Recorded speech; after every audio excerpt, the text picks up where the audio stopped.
Day 2 nilipoamka asubuhi baada ya kumaliza shift yangu ya usiku, sikuona sababu ya kwenda nyumbani wakati nina masaa 9 tu jioni tena naingia kazini, yani Jumapili ya usiku huo naingia kazini tena. So ilibidi niende tu kanisani moja kwa moja kwa sababu kuna kanisa ambalo nalifahamu. So nikaona niende nikashinde tu hapo mpaka itakapofika jioni niingie kazini. Be sure to whom many is given, to whom more will be required. That's the principle. But for whatever you are given, God will bring you to judgment one day. You shall give account of whatever you were entrusted by God.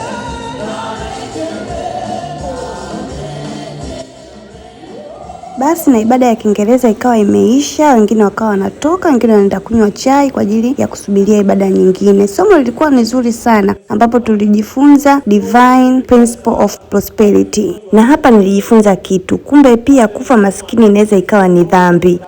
Vijana tufanyeni kazi. Sikia hii. And you put on the AC.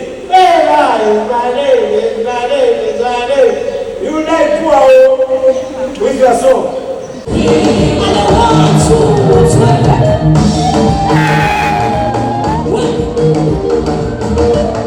Kimya, hakuna wito hapa. Hatuli wito sisi, hatuvai wito, hatusomeshi kwa wito. Ni hela.